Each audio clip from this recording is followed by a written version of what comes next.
I'm Isadora Voss, 34 years old, and I thought I knew everything about betrayal. I was wrong. You know that feeling when you're invisible in your own home? That was my childhood, every single day. My brother Matthias, everyone called him Matt, was 2 years younger and might as well have been made of solid gold. Everything he touched turned precious in my parents' eyes. Everything I did, background noise. Picture this, I'm 8 years old, just won the regional spelling bee, beat kids 2 grades older than me. I come home practically vibrating with excitement, clutching my trophy like it's the Holy Grail. Mom, Dad, I won. Mom barely looked up from folding Matt's soccer uniforms. That's nice, dear. Dad glanced over from helping 6-year-old Matt with basic addition problems. Good for you, Izzy. That was it, no celebration. No phone calls to relatives, no special dinner.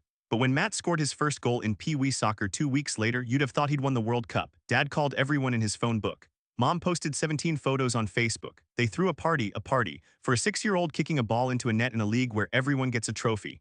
I learned early that love in the Voss household wasn't a birthright, it was earned. And the currency was being Matt. The pattern never changed, just got more expensive. When Matt wanted drum lessons at age 10, Dad bought him a full kit that week, professional grade, $1,500. When I asked for art supplies that same year, Mom handed me a $20 bill and told me to make it stretch. When Matt crashed his bike and needed stitches, both parents rushed to the hospital. When I broke my wrist falling off the monkey bars, Mom sent our neighbor to pick me up from school because she was at Matt's chess tournament. Chess tournament? The kid could barely tie his shoes, but sure, let's prioritize chess. High school was worse. Matt wanted to try football. Dad bought him custom cleats, hired a private trainer, and attended every single practice. I made varsity track as a sophomore, youngest girl in school history, and they missed my first meet because Matt had a cold. A cold. We'll catch the next one, Mom promised. They didn't. By senior year, I'd stopped expecting them to show up. Good thing, because when I was named valedictorian, they were at Matt's academic probation meeting. Apparently, spending 4 years partying instead of studying had consequences. Who knew? But here's the thing about being the invisible kid, you learn to become visible on your own terms. While Matt was failing remedial math, I was calculating my escape route down to the penny. I started working at 14, babysitting, dog walking, tutoring other kids in subjects that came naturally to me. By 16, I had 3 part-time jobs and a savings account my parents didn't even know existed. Why are you always working? Mom asked one evening as I headed out to my shift at the local bookstore. You're missing Matt's basketball game. I'm saving for college, she laughed, actually laughed. College is expensive, honey, we'll figure something out when the time comes. They planned to help, I'd already figured it out. State university, academic scholarships, work-study programs. I had my entire 4 years planned by the time I was 17. Matt's plan, Dad says I don't need to worry about college yet. Of course he did. The summer before my senior year, I opened my first credit card, $500 limit. My father saw the envelope when it arrived. Credit cards are dangerous, Izzy. You'll max it out in a week like most kids your age. I used it for gas and groceries, paid it off every month. By graduation, my credit score was higher than both my parents. Matt's credit score? What credit score? The kid had never paid for anything in his life. College applications rolled around. I applied to 8 schools, wrote 12 scholarship essays, and submitted everything myself. My parents were too busy dealing with Matt's latest crisis. He'd been caught cheating in AP history to help. I'm sure you'll figure it out, Dad said when I asked him to review my application essays. You're the smart one. The smart one, like intelligence, was a consolation prize for being unloved. I got into State University with a partial academic scholarship. 70% tuition covered, the rest, my problem. Matt applied to exactly one school, the same university as me, because apparently even in college I couldn't escape his shadow. Did he get scholarships? Of course not. Did our parents care? We'll take out loans, Mom said cheerfully. Matt deserves the full college experience. Matt deserves. Those 2 words defined my entire childhood.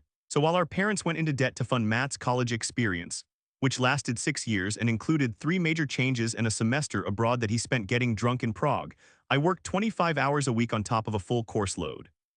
I graduated summa cum laude in 4 years with a degree in pre-law and minimal student debt. Matt graduated with a general studies degree and a drug possession charge that Daddy's lawyer made disappear, but I was the problem child for being too serious all the time. Law school was my sanctuary. For the first time in my life, being smart was the point. Being thorough mattered. Being right was rewarded.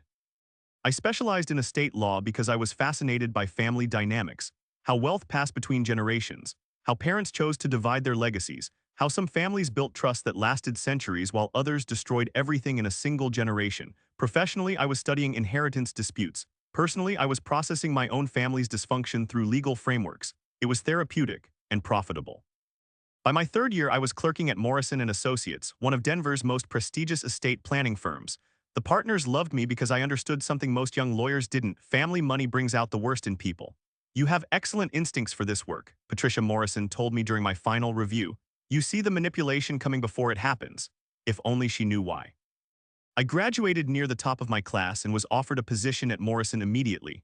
Starting salary was more than my parents made combined. For the first time in my life, I had real power. Power that my family would soon discover came with boundaries. My 20s were a blur of 60-hour work weeks, careful investments, and building the life I'd dreamed of since childhood. I bought a condo in downtown Denver. Sleek, modern, mine. No family photos on the walls because family had never felt like family. Meanwhile, Matt was still finding himself. At 25, he dropped out of graduate school to become a musician. His band, I can't even type the name without cringing, played coffee shops and open mic nights. Our parents funded this artistic journey with enthusiasm they'd never shown for my academic achievements. Matt's following his dreams, Mom gushed during one of our increasingly rare phone calls. We're so proud of him for taking risks with their money. At 27, the music career died when Matt's bandmates kicked him out for being unreliable. His next dream, becoming a personal trainer, despite being soft around the middle and having never set foot in a gym. Dad paid for his certification courses. Mom bought him workout clothes.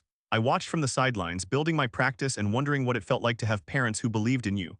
The personal training career lasted 8 months. Then Matt decided to try real estate, because apparently watching me succeed made it look easy.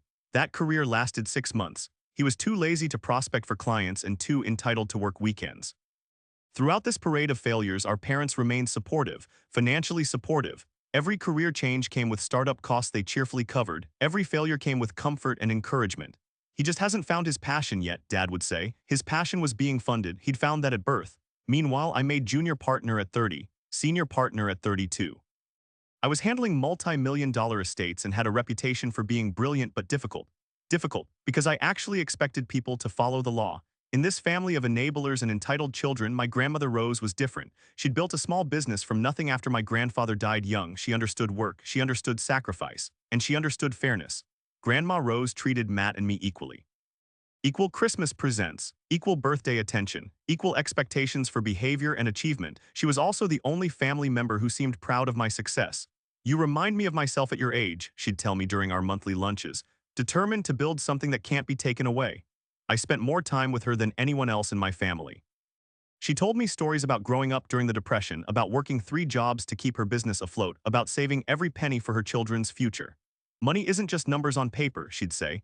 It's security, it's options. It's the difference between choosing your life and having life choose you. When she was diagnosed with early-stage dementia at 85, I helped her organize her affairs. We updated her will, established power of attorney, and made sure her wishes were crystal clear. The will was simple: equal distribution between her 2 grandchildren, house savings, investments split 50-50 between Matt and me. I love you both the same, she said as we reviewed the documents. This is my way of proving it. I drafted the will myself. Professional quality, airtight language, no ambiguity. I even included a clause about lifetime gifts being deducted from final inheritance, because Grandma had mentioned wanting to help us during her lifetime while ensuring fairness. The clause read, any gifts or advances made to beneficiaries during the grantor's lifetime exceeding $10,000 shall be considered advances against their inheritance and shall be deducted from their final distribution. Standard language. Good estate planning. Insurance against exactly the kind of manipulation I saw in my practice every day. I had no idea I was writing Matt's financial death sentence. Grandma Rose's dementia progressed gradually. Some days she was sharp as ever. Other days she repeated stories or forgot recent conversations. But she never forgot how much she loved us. Matt started visiting more often once the diagnosis became official. Suddenly, the grandson who'd ignored her for years was dropping by twice a week. It's so sweet how much time Matt spends with her now, Mom observed during one family dinner. Sweet, right, I noticed things during my visits, small things. Grandma mentioning Matt needing money for car repairs, Matt asking about her bank account to help her keep track. Bills that seemed higher than usual. When I asked Matt about it directly, he had perfectly reasonable explanations. Her memory isn't great, I'm just helping her stay organized. She offered to help with my rent, I didn't ask. She insists on paying when we go out to dinner, I can't argue with her. Every excuse sounded plausible, every explanation had just enough truth to seem legitimate, but the numbers didn't add up.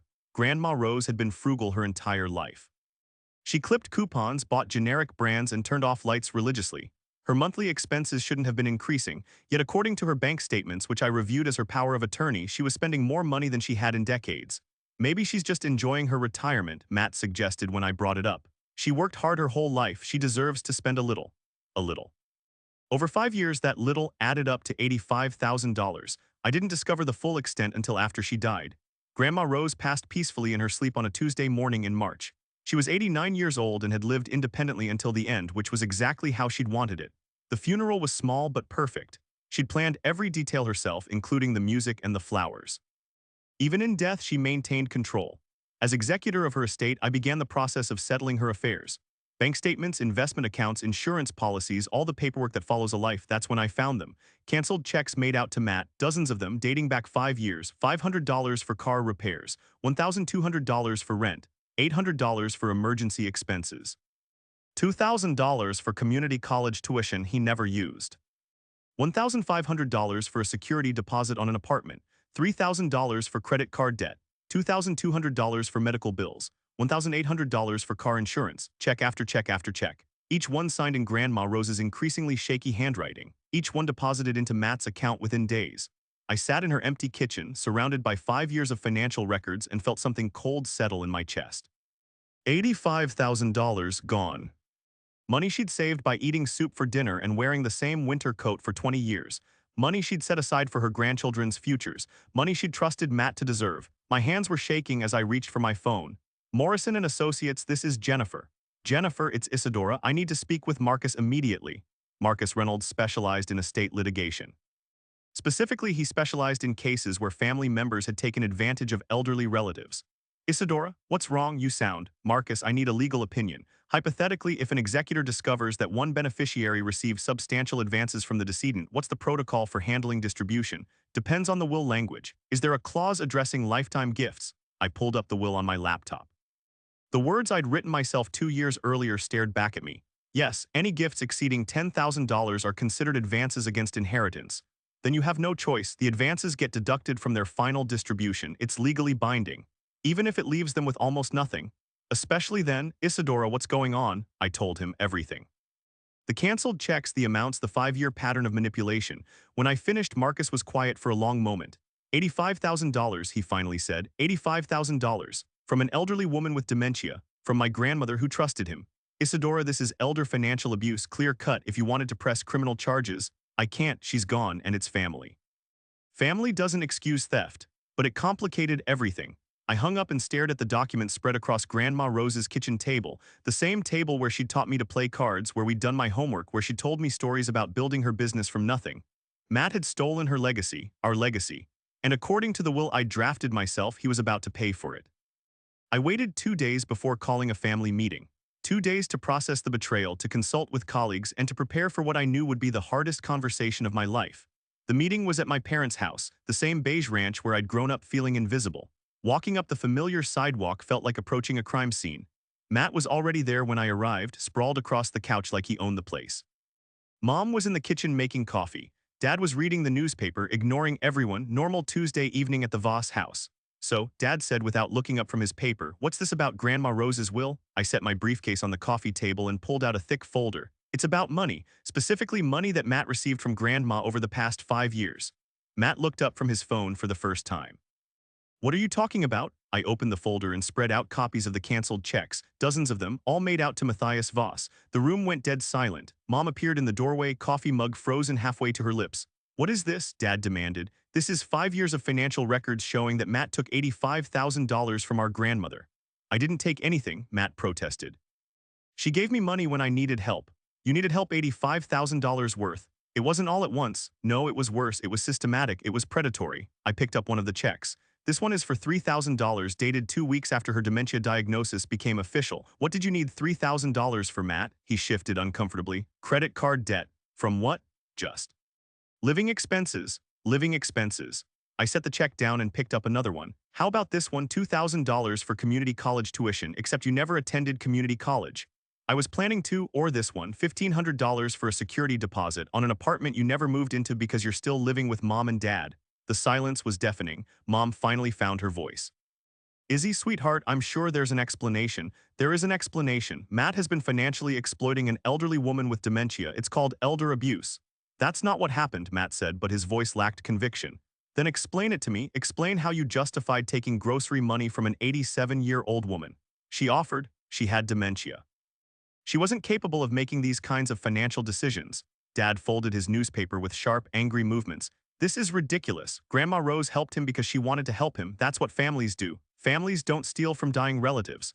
Watch your tone, young lady, young lady. I was 34 years old, but in this house I was still the daughter who didn't matter. My tone is the least of your problems. As executor of Grandma Rose's estate, I'm legally obligated to account for all assets, including advances made to beneficiaries. I pulled out another document, the will itself.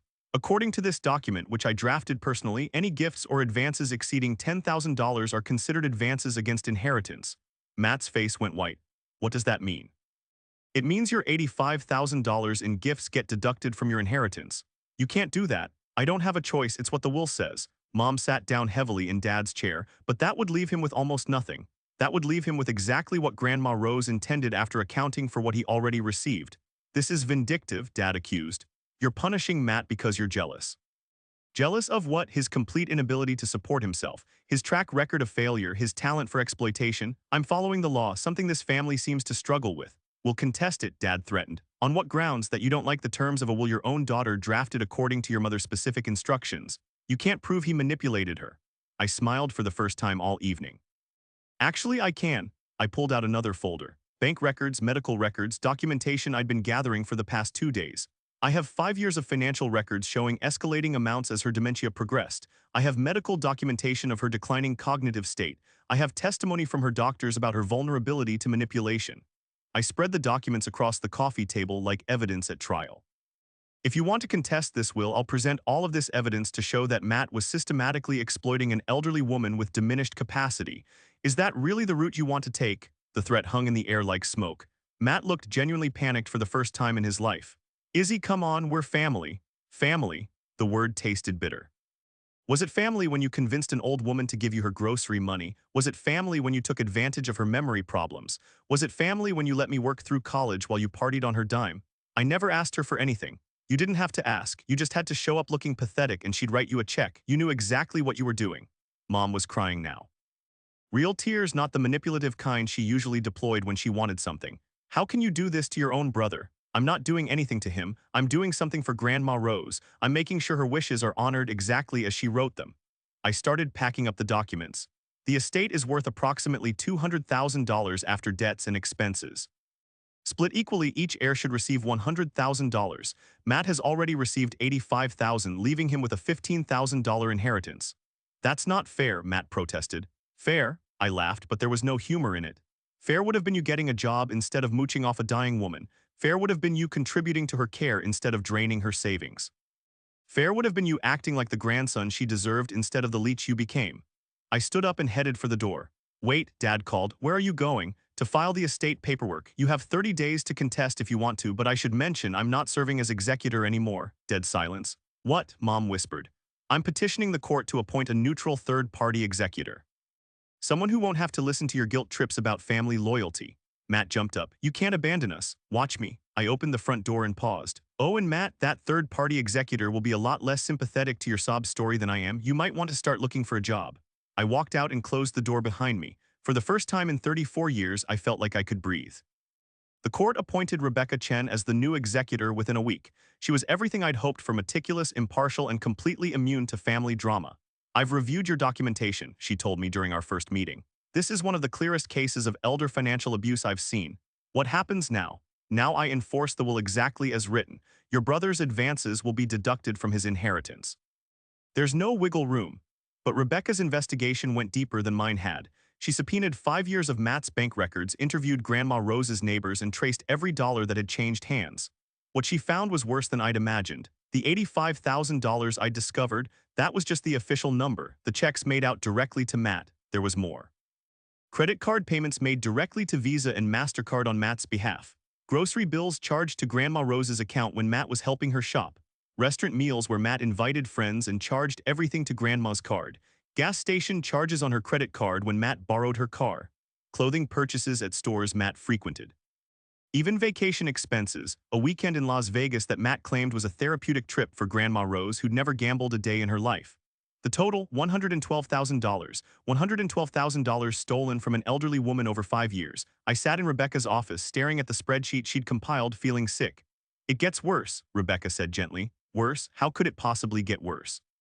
Your brother filed for unemployment benefits during 2 periods when your grandmother was supporting him financially. That's fraud. Can you prove it? The dates overlap perfectly. He was claiming he couldn't find work while depositing your grandmother's checks. I put my head in my hands. What does this mean for the estate? It means your brother doesn't just owe the estate $85,000. He owes it $112,000, which means he gets nothing from the inheritance. In fact, he technically owes the estate $12,000 more than his share. Nothing, Matt would inherit nothing. And somehow I felt no satisfaction, just exhaustion. The news hit my family like a nuclear bomb. Dad called me screaming. Actually screaming so loud I had to hold the phone away from my ear. $112,000, are you insane? There's no way Matt took that much money. The bank records don't lie. This is a witch hunt. You're destroying your brother because you've always been jealous. I'm not destroying him, he destroyed himself. We're going to fight this, we're hiring a lawyer. Good luck with that. They did hire a lawyer. Harrison Polk, who specialized in estate disputes and charged $300 an hour to tell them exactly what I'd already explained. The will was airtight, the evidence was overwhelming, and Matt was screwed. After burning through $5,000 in legal fees, they fired Polk and tried a different approach: emotional manipulation. Mom showed up at my office on a Thursday afternoon looking 20 years older and carrying a tissue box like a weapon. "Izzy, please, we need to talk." I looked up from the trust documents I was reviewing. "We have nothing to talk about. He's your brother. He's a thief. He made mistakes. He committed fraud for 5 years against our dying grandmother." Mom collapsed into the chair across from my desk and started crying. Real tears this time. "You're destroying our family." Matt destroyed our family when he decided that an old woman's savings account was his personal ATM. Where is he supposed to live? What is he supposed to do? I set down my pen and looked at her directly. "Get a job like the rest of us." He's trying. He's 32 years old. He's had 14 years to figure out how to support himself. The fact that he hasn't isn't my problem. You have money, you have success, you could help him. Help him what? Continue to avoid consequences for his actions, continue to believe that someone else will always bail him out. I stood up and walked around my desk. "Mom, look at me, really look at me. I worked 3 jobs through college while you funded Matt's party lifestyle. I built my career through 60-hour weeks while you made excuses for his failures. I bought my own car, my own condo, my own everything while you paid for his rent and his food and his cell phone bill." She was crying harder now. "When was the last time you asked me how I was doing? When was the last time you celebrated one of my achievements? When was the last time you treated me like a daughter instead of a bank account? That's not fair. Nothing about this family has ever been fair, but it's about to become fair. Whether you like it or not." I walked back to my desk and picked up my pen. "Please leave, I have work to do." She left, but not before leaving a trail of guilt behind her. "He's going to end up on the street, Izzy. Is that what you want?" What I wanted was a family that had valued me as much as they valued Matt. What I wanted was parents who had supported my dreams instead of funding his delusions. What I wanted was a brother who worked as hard as I did instead of one who stole from dying relatives. But what I wanted was irrelevant. What mattered was what Grandma Rose had wanted: equal treatment, fair distribution, and accountability for actions. That's exactly what Matt was going to get. Matt's final desperate move was to contest the will directly, claiming that Grandma Rose lacked the mental capacity to sign it. Big mistake. The hearing was scheduled for a Tuesday morning in probate court. I sat in the gallery, watching Matt's court-appointed attorney. He couldn't afford Harrison Polk anymore, struggled to present a case with no evidence. "Your Honor," the lawyer began, "my client contends that the decedent was not of sound mind when she executed this will." Judge Martinez, a 70-year-old woman who'd been handling estate disputes for 2 decades, looked unimpressed. "On what basis?" She had been diagnosed with early-stage dementia. "And when was this will executed?" Rebecca Chen stood up. "Your Honor, the will was executed 14 months before the dementia diagnosis. We have medical records confirming that Mrs. Rose Whitmore was completely lucid at the time of signing." "I see. And you have witnesses to the signing?" "2 witnesses, Your Honor, both attorneys at Morrison and Associates, where the will was drafted." Judge Martinez turned back to Matt's lawyer. "What other evidence do you have of incapacity?" The lawyer shuffled through his papers. "Well, Your Honor, the pattern of gifts to my client suggests." "Suggests what? That your client was manipulating an elderly woman with cognitive decline?" Dead silence. "Because that's what the evidence suggests to me." "Ms. Chen, please present your findings." Rebecca's presentation was devastating.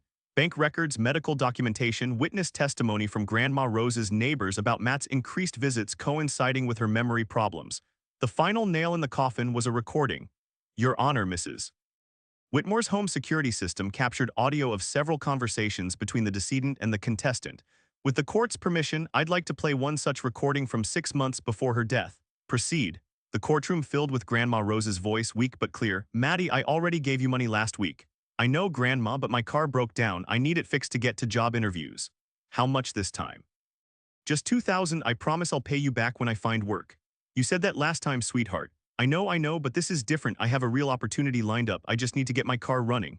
There was a long pause, then the sound of checkbook pages rustling. This is the last time, Maddie. I don't have much left. Thanks, Grandma. You're the best. I love you. The recording stopped. The courtroom was silent. Judge Martinez looked directly at Matt. Mr. Voss, do you have any comment on this recording? Matt's face was red with shame and anger. She offered because you manipulated her into offering. An 87-year-old woman with dementia told you she didn't have much money left and you took it anyway. Matt's lawyer tried to salvage something. Your Honor, family members often help each other financially. Family members don't systematically drain elderly relatives of their life savings. Motion denied. The will stands as written. Judge Martinez turned to Rebecca. Ms. Chen, please ensure that Mr. Voss's inheritance is calculated according to the lifetime advance clause. This court finds clear evidence of financial exploitation of an elderly person with diminished capacity. It was over. Matt's inheritance, $0. My inheritance, the full amount Grandma Rose had saved minus what he'd stolen. Justice served legally and morally. The months following the court decision were a masterclass in consequences. Matt, faced with zero inheritance and no family safety net, our parents had finally reached their financial breaking point funding his lifestyle and legal fees, was forced to do something he'd never done before. Get a real job. He found work at a restaurant washing dishes for minimum wage. The same Matt who'd turned down beneath him opportunities for years was now scraping food off plates for $8 an hour. The irony was delicious. Our parents, financially drained from years of supporting Matt and his legal battles, had to sell their house and move into a small apartment. The same parents who'd prioritized his comfort over my achievements were now sharing a one-bedroom rental with their 32-year-old son. Still no apologies, still no acknowledgement of wrongdoing, just bitter resentment that their golden child had finally faced consequences. The extended family took sides. Most blamed me for destroying the family over money. A few quietly admitted they'd seen Matt's entitlement for years and weren't surprised by the outcome. My cousin Emma, who'd always been closer to Matt, called me 3 months after the court decision. Izzy, this is insane. You have to help him. Help him what? He's living with your parents in a tiny apartment. He's washing dishes. He's miserable. Good, maybe misery will motivate him to build a real life. You can't be serious. I'm completely serious. For 32 years, Matt has avoided every natural consequence of his actions. Maybe it's time he experienced some. But you're successful, you have money. I have money because I worked for it. I didn't steal it from dying relatives. That's harsh. Reality is harsh, something Matt is finally learning. I hung up and blocked her number. The requests for help kept coming. Aunts, uncles, family, friends, everyone had an opinion about my cruelty and suggestions for how I should help family. I developed a standard response. Matt is 32 years old. He doesn't need help. He needs consequences. With my inheritance, $127,000 after estate expenses, I did something that would have made Grandma Rose proud. I bought a house, not just any house. A beautiful 1920s craftsman bungalow in Denver's Capitol Hill neighborhood. Original hardwood floors, built-in bookcases, a garden where I could grow vegetables like Grandma Rose had taught me. It needed work, but I had the vision and the resources to restore it properly. Every weekend for 6 months, I stripped wallpaper, refinished floors, and painted rooms in colors that made me happy. For the first time in my life, I was creating something entirely for myself. No family input, no compromise, just my vision of what home should feel like. I also established the Rose Whitmore Memorial Scholarship Fund for first-generation college students studying law. Students like me who understood that education was the only reliable path out of dysfunctional families. The first recipient was Maria Santos, a 20-year-old whose parents had opposed her college plans because they needed her to work in the family restaurant. They said I was selfish for wanting more, she told me when I presented the scholarship check. That family obligation was more important than personal dreams. What did you tell them? That educated daughters make better sisters, better daughters, and better mothers. That my success would benefit everyone in the long run. I like this kid. The scholarship fund grew every year. By its 3rd anniversary, we'd helped 8 students through law school, students who understood that family loyalty doesn't require self-sacrifice. 2 years after the inheritance was settled, I got an unexpected call. Izzy, it's Dad. I hadn't spoken to him since the courtroom. His voice sounded older, tired. What do you want? We need to talk, all of us, as a family. We're not a family, we're people who share DNA. Please, one conversation, 1 hour. Something in his tone made me pause, not manipulation this time, something closer to defeat. Fine, 1 hour my office this Friday at 5. They showed up looking like refugees from their former life. Dad's hair had gone completely gray. Mom had aged 10 years in 2. Matt looked exactly like what he was, a man who'd finally run out of options. Thank you for seeing us, Dad began. I didn't respond. I wanted to see where this was going. Mom spoke next. We've been doing some thinking about everything that happened. And Matt finally found his voice. I owe you an apology. For what specifically? For taking Grandma's money, for lying about it, for letting you work while I partied. for taking advantage of her when she was sick. His apology was 20 years too late, but it was the first time he'd ever accepted responsibility for anything. And I understand why you enforced the will. I understand why you couldn't help me afterward. I understand that what I did was theft. I studied his face. He looked genuinely ashamed, broken but ashamed. What do you want from me? Nothing, he said quickly. I'm not asking for money or help or anything. I just wanted you to know that I finally get it. What I did was wrong. What our parents did was wrong. How we treated you was wrong. Dad shifted uncomfortably. We made mistakes. You didn't make mistakes, I interrupted. You made choices. For 30 years, you chose Matt over me. You chose enabling over accountability. You chose comfort over truth. We thought we were helping him, Mom said quietly. You were helping him avoid growing up. You were helping him believe that someone else would always solve his problems. We know that now, Dad admitted. The last 2 years have been educational. I almost smiled. Educational, that was one way to describe watching your golden child crash and burn. So what now? I asked. Now we live with the consequences, Matt said. I work, I save. I try to build something legitimate, and I don't ask anyone for help. And us? Mom asked hopefully. What about us? Can we try to rebuild our relationship? I considered the question seriously. Could we? Should we? I don't know, I said honestly. The people you were for 30 years aren't people I want in my life, but the people you might become, maybe. What would that look like? Dad asked. It would look like accepting that I don't owe you anything. It would look like respecting my boundaries. It would look like building a relationship based on mutual respect instead of family obligation. And Matt? Mom asked. I looked at my brother, really looked at him. He'd lost weight, gained wrinkles, and developed something I'd never seen in him before, humility. Matt and I might have a future, I said. But it starts with him proving he's changed, not promising to change, actually changing.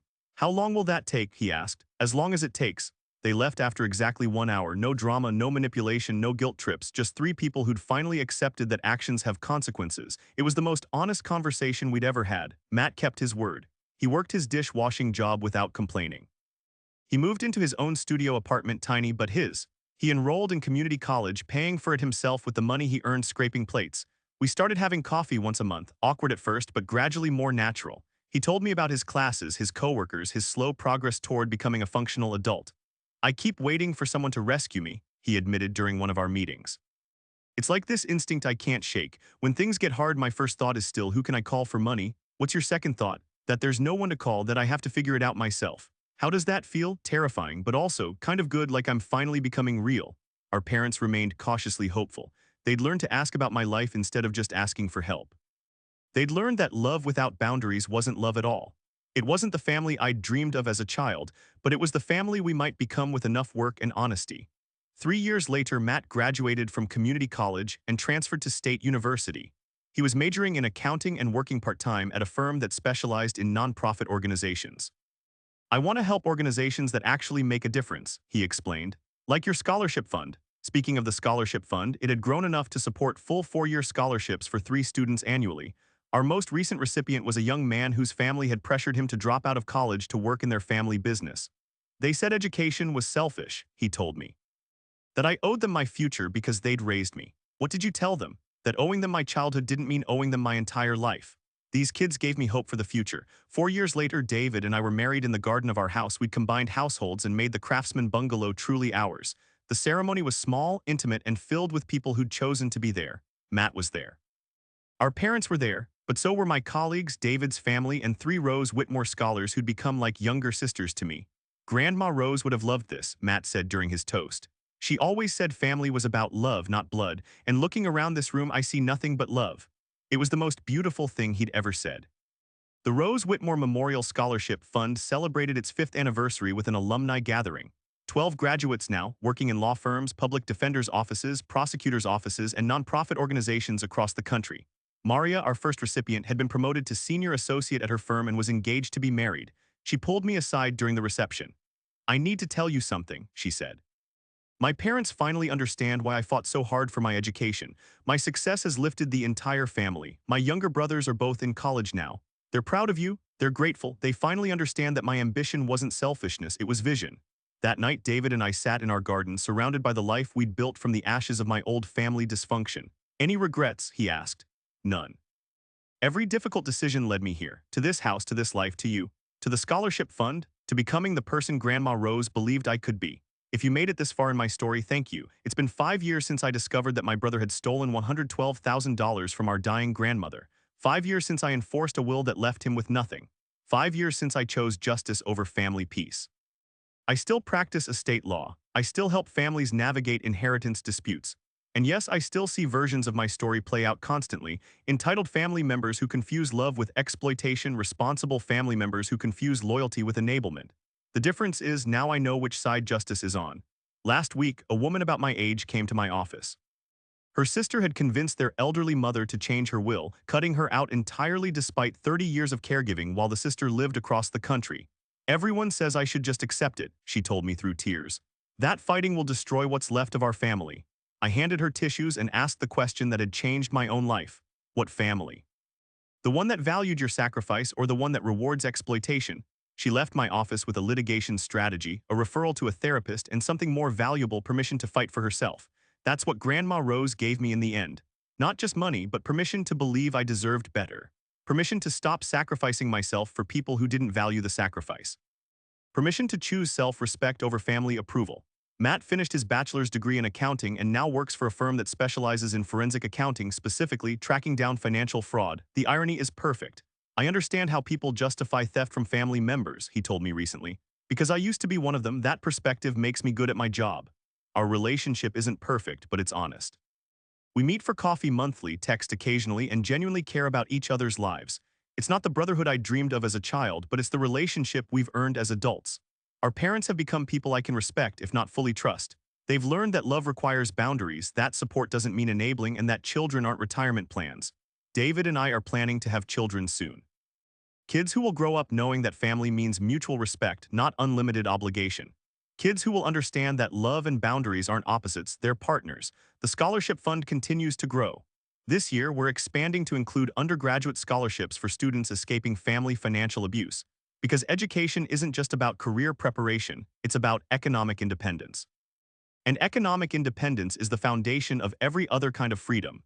Students like James, whose family expected him to work in their restaurant forever because that's what family does. Students like Sophia, whose parents threatened to disown her for choosing college over marriage. Students like Marcus, whose grandmother, ironically, was pressuring him to quit school and support her financially. They all learned the same lesson I did. You can honor your family without sacrificing your future. If there's one thing I want you to take from this story, it's this. You are not responsible for other people's poor choices, even if those people share your DNA. Matt chose to steal from a dying woman instead of building his own life. My parents chose to enable him instead of demanding accountability. They made those choices for years, and when consequences finally arrived, they expected me to absorb the cost. I chose differently. I chose to follow the law instead of family pressure. I chose justice instead of peace. I chose my own future instead of their comfort. It wasn't easy. There were nights I questioned everything. Nights I wondered if I was being too harsh, too unforgiving, too cold. But every time doubt crept in, I remembered Grandma Rose's hands, rough from decades of hard work.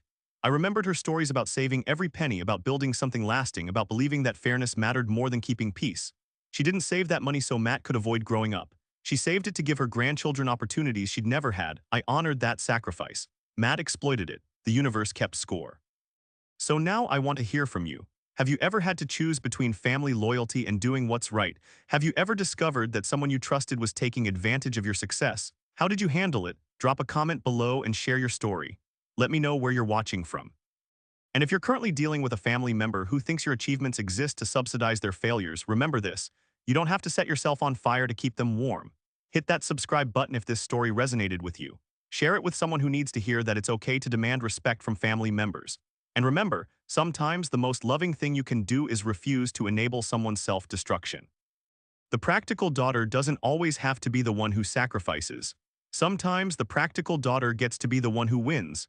Thanks for listening to my story. I'll see you in the next video.